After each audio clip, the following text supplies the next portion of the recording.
A coloração é uma das etapas do processamento de uma lâmina histológica. Vejam bem, coloração e não coração. A coloração da hematoxina e eosina é considerado o padrão ouro em qualquer laboratório, seja ele de anatomopatologia, seja ele de histotecnologia. Tudo se inicia com essa coloração. Nessa coloração, nós podemos observar então os núcleos das células basófilos e o citoplasma das células acidófilos, bem como alguns componentes da matriz extracelular, como o colágeno do tipo 1.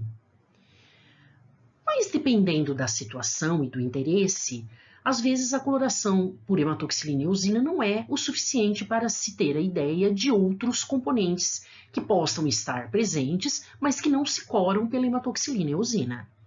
Então, colorações especiais são utilizadas. Aqui nós temos um corte de fígado, um corte histológico de fígado corado pela impregnação argêntica, onde o objetivo dessa coloração é a observação do colágeno 3, ou das chamadas fibras reticulares. Esse colágeno 3 não se cora pela hematoxilina e eosina. Colorações ou misturas Romanovsky também podem ser utilizadas, e aí, como nós já vimos, elas vão corar hemácias de maneira acidófila e os leucócitos, no caso aqui um leucócito granular denominado basófilo, com afinidade maior pelo azul de metileno, ele se destaca então em uma coloração diferente da hemácia.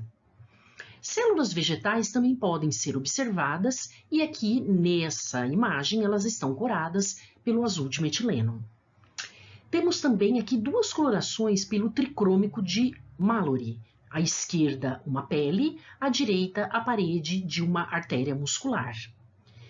Podemos também evidenciar fibras elásticas que não são observadas numa coloração pela hematoxilina e eosina, na coloração pela hematoxilina e eosina. Também podemos utilizar, no caso aqui, um ducto, né, de uma glândula, nós podemos utilizar o azul de toluidina. Normalmente o azul de toluidina é muito utilizado num corte semifino que vai ser, na verdade, utilizado no futuro para microscopia eletrônica. Duas colorações em intestino delgado que evidenciam a glicoproteína produzida pela célula caliciforme. Então, a coloração aqui magenta ou a coloração azulada, elas estão identificando a porção apical de células caliciformes localizadas aí nas vilosidades intestinais.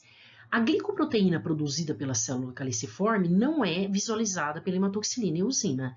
Então, para a gente visualizar a glicoproteína, é necessário então fazer o PAS adicionado à hematoxilina para se curar os núcleos das células, ou o azul de Alcian.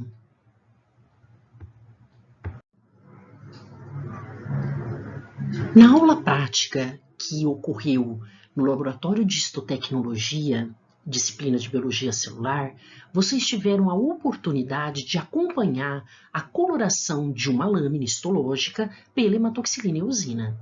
Então, o processamento da coloração teve início com a desparafinização de uma lâmina, cujo material foi incluído em parafina, então a desparafinização desse corte histológico pelo xilol, banhos de xilol.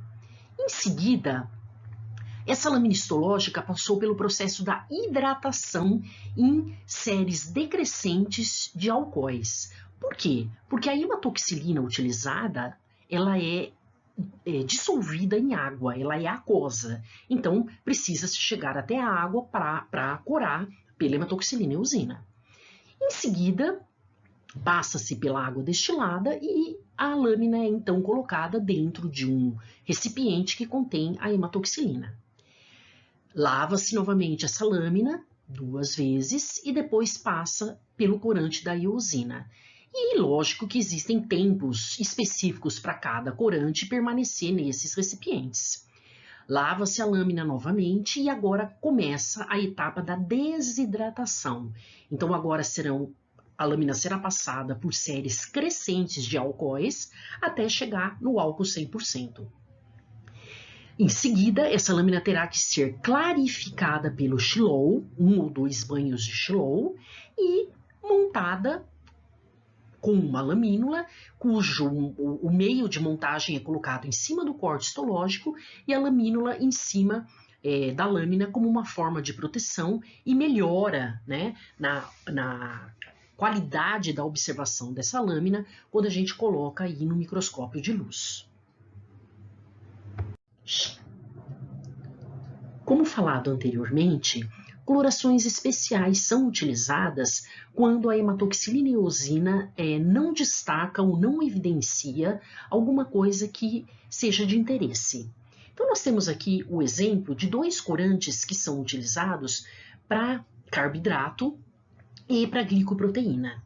No caso, 2 cortes histológicos, um de intestino delgado e outro de fígado, corados pelo PAS no caso do intestino delgado e pelo carmim de Best no caso aí do hepatócito, né, uma célula presente no fígado. O PAS, que é constituído por 2 reagentes, o ácido periódico e o reativo de Schiff, ele acaba no intestino identificando a porção apical das células caliciformes nessa tonalidade magenta, e aí a gente consegue identificar a glicoproteína. Se nós fôssemos observar esse mesmo corte histológico corado pela hematoxilina e eosina, nós não observaríamos a porção apical da célula caliciforme, ela estaria cromófoba. No caso do corte histológico de fígado corado pelo carmim de Best, nós conseguimos observar aí o glicogênio presente no interior dos hepatócitos. Também poderíamos utilizar para o fígado o PAS, e aí ao invés de estar vermelho nessa cor carmim, o citoplasma do hepatócito estaria também nessa mesma cor magenta. Um outro exemplo de coloração especial é a coloração do Papa Nicolau, que é a coloração citológica universal utilizada, por exemplo, em métodos onde se realiza o espalhamento. Também temos os tricrômicos de Gomori, de Masson e de Mallory. Essa coloração serve para diferenciar as fibras colágenas das fibras musculares. Temos também a coloração orceína, resorcina, fuchsina ou Verhoef, que identifica material elástico. Seguimos com a impregnação argêntica ou prata para se diferenciar ou evidenciar o colágeno do tipo 3 ou fibras reticulares. Misturas Romanovski para se diferenciar ou evidenciar os elementos figurados do sangue ou as células sanguíneas. E nós temos aí o vermelho Congo para se evidenciar o acúmulo do amiloide ou beta-amiloide. Para os lipídios serem observados na microscopia de luz, além da coloração especial utilizada, se faz necessário um processamento diferente, né? Nós já sabemos que lipídios não são preservados durante o processamento de uma lâmina histológica que passa pelo xilol, né? Então, o xilol, no processo de diafanização ou clarificação, ele acaba retirando os lipídios. Então, o que nós observamos nessa situação é o espaço que o lipídio ocupava, porque ele foi retirado, né? Mas se a gente quiser ver o lipídio, a gente então tem que seguir com a técnica da congelação. E os corantes utilizados seriam o Sudan 3, o Sudan Black ou o próprio tetróxido de ósmio, muito utilizado na microscopia eletrônica de transmissão. Podemos ainda contar com corantes vitais, corantes supravitais e os corantes metacromáticos. Corantes vitais são aqueles que são injetados via endovenosa em animais de laboratório. O azultripan, quando injetado, ele é fagocitado por macrófagos que acabam sendo evidenciados, então, por essa coloração. Os corantes supravitais normalmente são utilizados para células in vitro, mas nada impede que eles sejam também utilizados para um corte histológico. Então, nós temos aqui evidenciados mitocôndrias pelo verde Janus e os ribossomos, no caso aí de um corte histológico pelo cresil violeta, ribossomos esses que na microscopia de luz constituem o chamado ergastoplasma. Eles podem estar soltos no citoplasma, em subunidades ribossômicas, ou adicionados ou colados, né, aderidos, é a melhor palavra, né, ao retículo endoplasmático. Corantes metacromáticos são aqueles que evidenciam glicosaminoglicanas presentes nos grânulos citoplasmáticos dos mastócitos, como o azul de toluidina.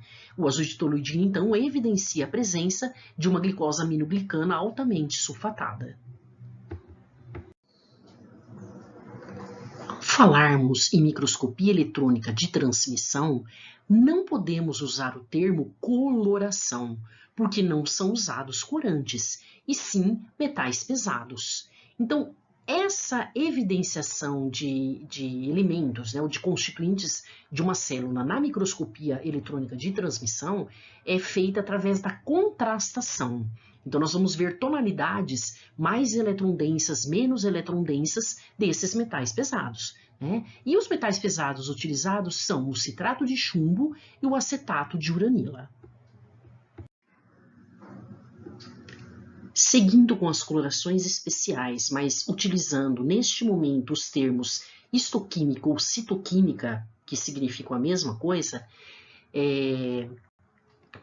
os três, na verdade, indicam, né, a natureza química de constituintes celulares ou de elementos da matriz que não são observados quando utilizada a coloração da hematoxilina e eosina, né? Podemos observar dois corantes que são muito utilizados na microbiologia para se identificar fungo e bactérias ácido-álcool resistentes. Um outro exemplo de histoquímica ou citoquímica é a coloração pelo picrocírios, para se evidenciar o colágeno, que é uma molécula polarizada, muito organizada. Só que quando utilizamos o picrocírios, nós iremos observar esse corte histológico na microscopia de polarização. Moléculas que apresentam atividade enzimática também podem ser observadas, desde que sigam pela técnica do congelamento ou da congelação, né? Como exemplos, nós temos a enzima succinato desidrogenase, que é uma enzima típica do metabolismo aeróbico realizado pelas células musculares estriadas esqueléticas. Essa enzima, ela é um marcador da fibra muscular estriada esquelética do tipo 1, as denominadas de lentas, oxidativas ou vermelhas. Porque, além dessas de tipo 1, nós temos fazendo parte do tecido muscular estriado esquelético fibras musculares do tipo 2.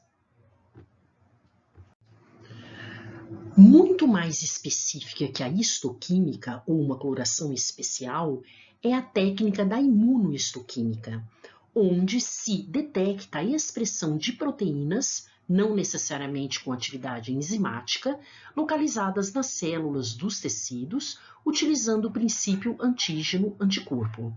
Então, vamos observar aqui. A proteína em questão que a gente quer identificar, ela é considerada um antígeno presente na superfície da célula. E um anticorpo que tem afinidade por esse antígeno é então colocado em contato para evidenciar essa proteína. Ela é denominada de imunohistoquímica direta se o anticorpo primário contra essa proteína estiver marcado com o revelador da reação. E ela é chamada de indireta quando é o anticorpo secundário que apresenta-se marcado para ser revelada a técnica, né? O que são esses reveladores? Esses reveladores são anticorpos conjugados com enzimas como a peroxidase, que vai aparecer no corte histológico a tonalidade marrom, ou fluoróforos, que tem várias cores de vermelho, verde ou azul, mas aqui a microscopia a ser utilizada para se observar essa lâmina histológica é o microscópio de fluorescência. Temos aqui 3 cortes histológicos de pele que foram corados de maneiras diferentes. O primeiro corte histológico não é revelada a presença de uma membrana basal, que fica entre o tecido epitelial de revestimento e o tecido conjuntivo propriamente dito. A gente não consegue evidenciar essa membrana basal. Mas se a gente fizer uma técnica da imunohistoquímica, a gente consegue evidenciá-la e podemos evidenciar de duas maneiras. Uma imunistoquímica cujo revelador é um fluoróforo na tonalidade verde, ou uma imunistoquímica cujo revelador é a peroxidase. Só que como constituintes dessa membrana basal podem também estar presentes no tecido conjuntivo, outras marcações também são evidenciadas pela mesma coloração neste tecido. Imunistoquímica também pode ser feita na microscopia eletrônica de transmissão, só que o revelador ou marcador dessa reação é o ouro coloidal. Todos esses pontilhados eletrondensos que são aqui observados é o ouro coloidal, que está revelando então a presença de uma proteína em questão, uma proteína que está sendo pesquisada. Uma aplicação clínica muito importante para a técnica de imunohistoquímica é a detecção de neoplasias. E como exemplo nós temos aqui um corte histológico de mama, onde ele foi positivo, deu reação positiva à presença de receptores para estrogênio e progesterona. Então, todas essas marcações nessa tonalidade marrom, que é a peroxidase, mostram que essas células têm receptores, todo receptor é proteico, é proteína, então tem receptores, ela é positiva para o estrogênio e para a progesterona. Tá, e o que isso significa? Faz total diferença, O tratamento de um indivíduo que tem uma neoplasia mamária positivo para receptor de estrogênio e progesterona é diferente do tratamento de uma pessoa cuja o diagnóstico deu negativo para a presença desses receptores. A quimioterapia ou a radioterapia, se ela vai ser realizada ou não, vai diferir se a célula é positiva para a presença desse receptor ou ela não é positiva para a presença desses receptores. Podemos ainda construir um bloco de parafina receptor de vários fragmentos cilíndricos de amostras de tecidos ou tumores obtidos de centenas ou dezenas de blocos de parafinas originais. Reparem aqui então que nós temos um bloco de parafina único com vários cilindros de tecidos obtidos cada um de um bloco de parafina e eles vão seguir uma ordem pré-determinada, de tal maneira que o pesquisador ou o médico ele sabe a quem pertence esse primeiro cilindro, a quem pertence o segundo e assim por diante. Essa construção desse bloco é chamado de arranjo em matriz de amostras teciduais. Qual é a vantagem disso? A primeira vantagem é a economia de reagentes e de tempo para a realização das reações. Imagine que você faz uma única reação de imunohistoquímica para vários fragmentos teciduais. A segunda grande vantagem é a uniformização das reações e a facilidade na interpretação comparativa nos casos de uma pesquisa. A terceira é a possibilidade de repetição das reações em múltiplos níveis do bloco. E a quarta, a simplificação do trabalho das linhas de pesquisa pela utilização do bloco em mais de um projeto de pesquisa.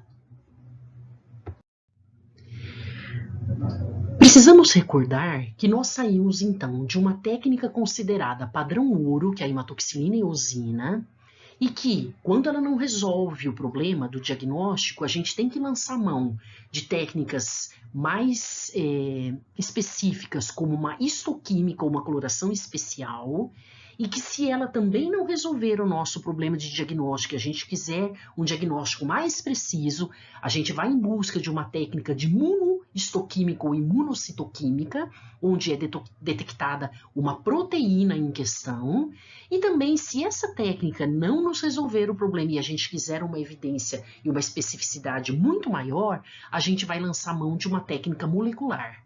Só que, acompanhando toda essa especificidade, vem um gasto, Então, o que é gasto numa técnica de hematoxilina e eosina é infinitamente menor comparada com o gasto de uma técnica molecular. Então, é através das técnicas moleculares que se vai fazer o diagnóstico a partir de moléculas como o DNA ou RNA daquele tecido, e é uma técnica, ou são técnicas muito mais precisas em termos de diagnóstico e que podem detectar situações mais precocemente. Através dessa técnica, ou dessas técnicas moleculares, pode-se então evidenciar a presença de genomas ou proteínas viróticas, outros agentes infecciosos, mutações genéticas, superexpressão de genes, ploidia do DNA e etc. Existem várias técnicas moleculares, mas nós vamos falar de 3.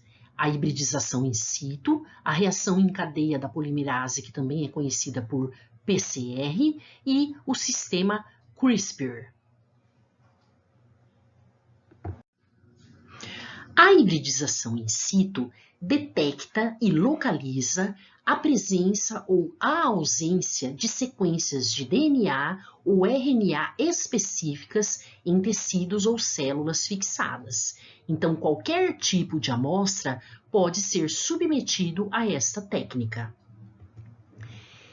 Em que ela se baseia? Na ligação complementar de sondas, que são sequências de DNA ou RNA conhecidas e obtidas comercialmente, marcadas com moléculas fluorescentes denominadas de fluorocromos. Quais são as aplicações dessa hibridização in situ? Onde ou em que situações ela pode ser utilizada? Para detectar alterações genéticas em associação com a morfologia celular, como amplificações, fusões, translocações e que podem ser importantes para o diagnóstico, prognóstico e orientação terapêutica de um grande número de tumores. Nós temos aqui, então, como exemplo, a hibridização in situ fluorescente, também denominada por FISH, né? Em 2 situações, para detecção da leucemia e por detecção da trissomia do 21. Né? No caso da leucemia, a sonda complementar ao DNA foi a sonda para a sequência do cromossomo 3. E no caso da trissomia do 21, foi a sonda complementar utilizada para o cromossomo 13 e para o cromossomo 21. Existe a hibridização chamada cromogênica, e aí a sigla é CISH, né? Onde não utilizamos fluorocromos, mas sim sais de cromo. Então, todas essas marcações que vocês estão vendo estão marcando sequências de DNA ou RNA. Né? E nós podemos, então, detectar nessa situação, pela técnica do CISH, doenças infecciosas e neoplasias, como linfomas e o câncer de colo uterino. O objetivo da reação em cadeia da polimerase, ou PCR, é amplificar in vitro a quantidade suficiente de uma região do DNA que poderá ser visualizado por eletroforese em gel ou enviado para o sequenciamento ou clonado em um plasmídio. Esses 2 asteriscos vão mostrar o que nós vamos discutir aqui nessa apresentação. Nós não vamos falar do fragmento que foi clonado ou encaminhado para ser clonado em plasmídio. Bom, do que depende essa reação? Ela vai depender de uma DNA polimerase termoestável, a chamada TAC polimerase, mais primers de DNA projetados especificamente para a região de interesse do DNA e que a gente quer ampliar ou amplificar.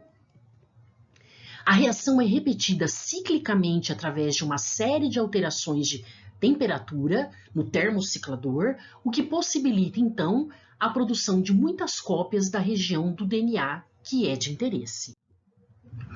Então, nós temos aí para mostrar o DNA, que é uma molécula dupla, né, 2 cadeias, e nós temos aí a região de interesse do gene que nós queremos ampliar ou amplificar. Né? Então, através dessa técnica que acontece, né, na presença da TAC polimerase e dos primers de DNA, todas ocorrendo nesse termociclador, né, essa região que nós queremos, ela vai ser ampliada ou amplificada inúmeras vezes.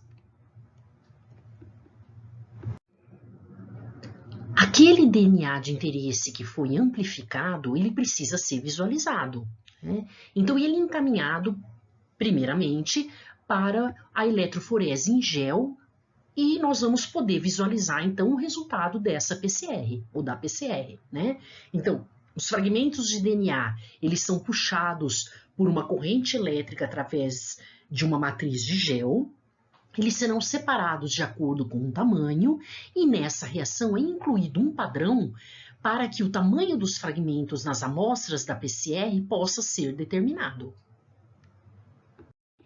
Então, na reação foi incluído um DNA padrão com vários pares de bases, 500 pares de bases, 400, 300, 200 e 100, e o nosso PCR, que foi o nosso DNA que foi amplificado, é colocado junto, né? Então, os fragmentos de DNA com o mesmo comprimento vão formar uma banda no gel que pode ser vista a olho nu se o mesmo for corado ou pigmentado com o brometo de etídio, né? E ele vai se ligar aí ao DNA, evidenciando então esse DNA. Então, como exemplo nessa imagem, nós temos uma reação de PCR produzindo um fragmento de 400 pares de bases, de acordo aí com o DNA padrão que foi colocado.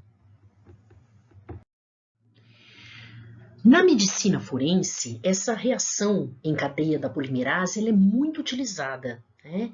Então, vamos pensar na cena de um crime, onde fios de cabelo com bulbo, gotas de sangue ou saliva, pedaços de pelo ou impressões digitais são coletadas e amplificadas. Aquele pequeno pedacinho que tem aquela pequena quantidade de DNA foi amplificado inúmeras vezes para ser colocado, então, naquele gel que vai ser corado pelo brometo de etídio. Lembra que tem um DNA padrão, então o suspeito ali, o DNA do suspeito, ele é coletado, né? Se coleta o material desse suspeito e se compara com esse DNA que foi retirado da cena do crime, né? E aí, se for encontrado nesse indivíduo o mesmo DNA, isso mostra que o culpado é ele, né? Na biologia molecular também o PCR é muito utilizado para detecção de mutações ou preparações de fragmentos de DNA para clonagem.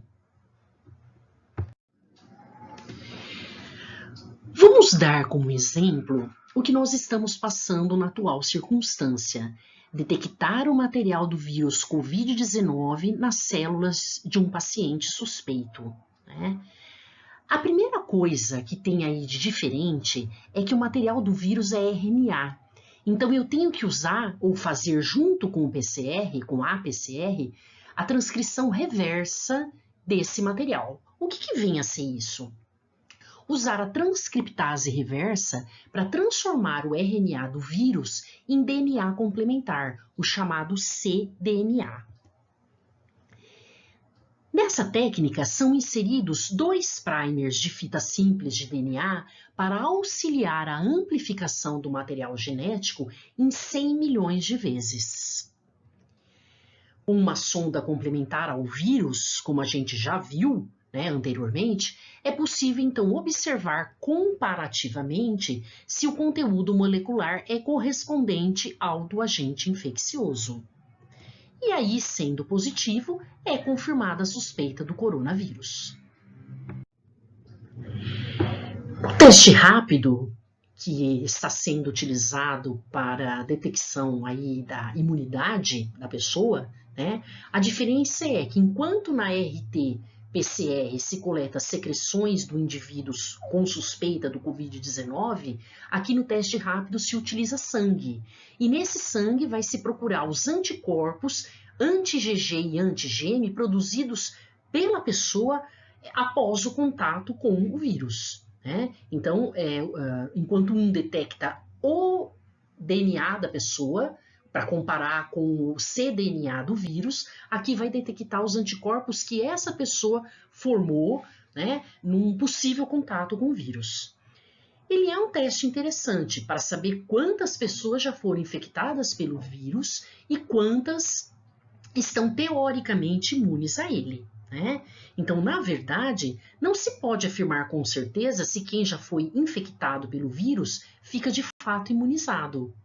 E se, ao ganhar imunidade, quanto tempo ela dura?